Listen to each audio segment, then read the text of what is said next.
Hello everyone and welcome to Object First's new technical how-to video series. We're super excited to launch this effort and we're going to continue bringing you guys very quick, consumable, how-to technical tips on interesting and innovative and creative ways to use Veeam and Object First together. In this first three-part mini-series, I've invited one of my friends and colleagues, Mr. Jeff Burke, to talk to us about all things command line.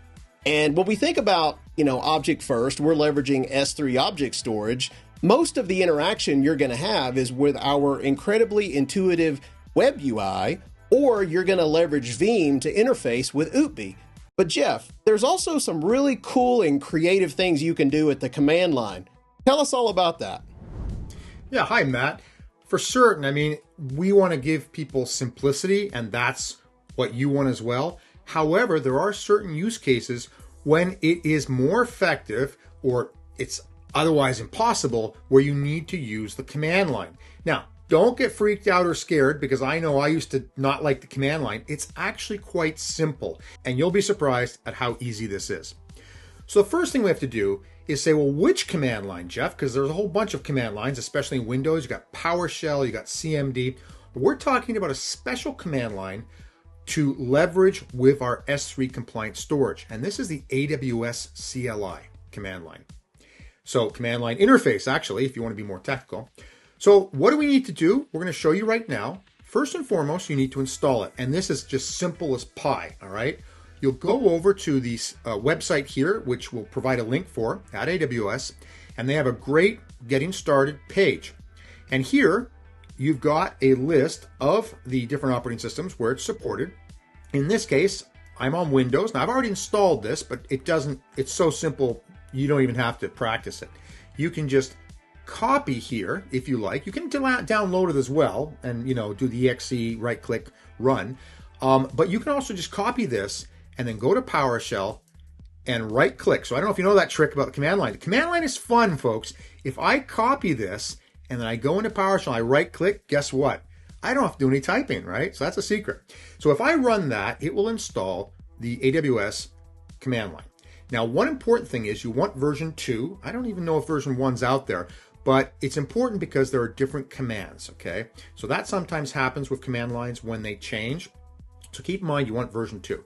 So I've already run this. It's very simple, just next, and then you have the command line.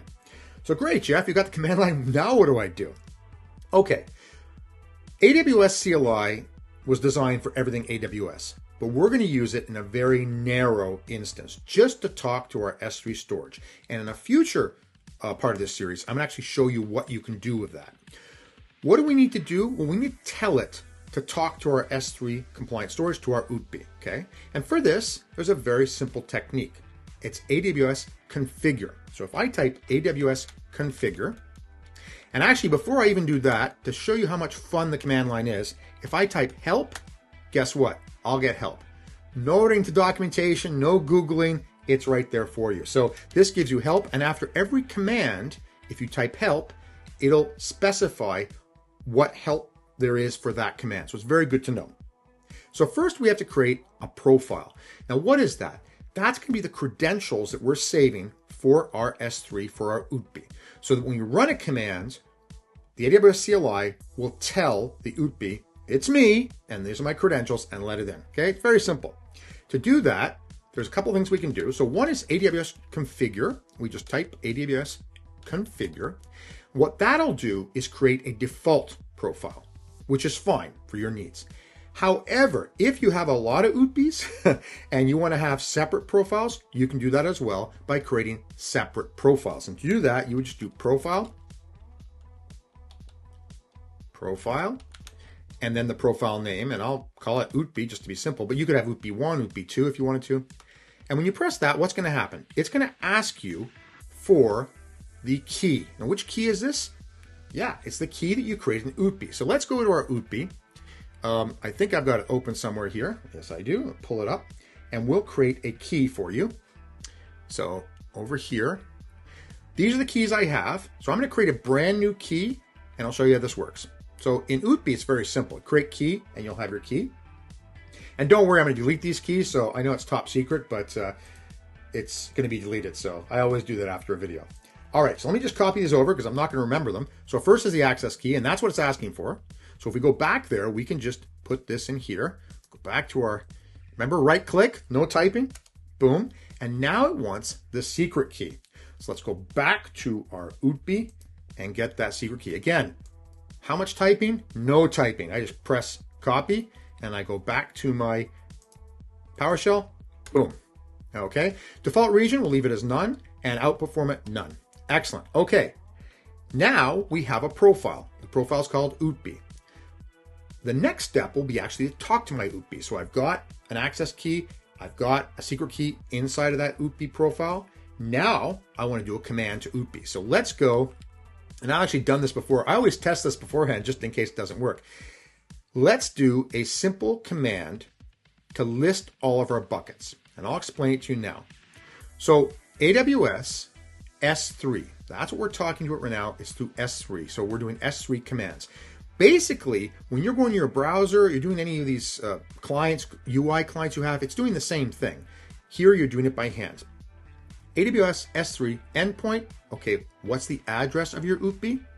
I've got it right here. Region, default, and LS. LS for list. Press that. Boom.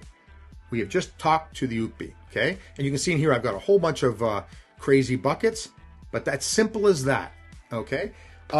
Furthermore, if, for instance, you want to see if you have a lot of these profiles, which I don't know if you would or not, but you could, you can do AWS configure. And by the way, you can always go backwards like this, so you don't have to type it out. But you can do this, list profiles.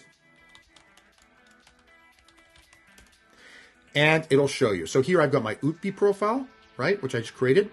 And I've got the default one. The default one is the one I created before. So in other words, if I do this and I do AWS configure without profile, it'll create a default profile. So if you only have one UTB and you just want to talk to that one UTB, then you can do that because you don't need a lot of profiles. Okay, so we've done a list, we've done a command, and we have talked to our UTB. In a future video, we're actually going to do some pasting of policies. Doesn't that sound fun? To do that, you need the AWS CLI. Thank you very much. Jeff, that sounds amazing. And you had me at no typing. What's a CLI where you don't have to type? That's a phenomenal tool. And you said I didn't even have to read the manual. I'm absolutely stoked to hear what you're going to talk about on the next video. So guys, this is part 1 of 3. Join us on the next video, part 2, where Jeff talks to us all about the syntax and how to actually interface with this CLI. We'll see you there.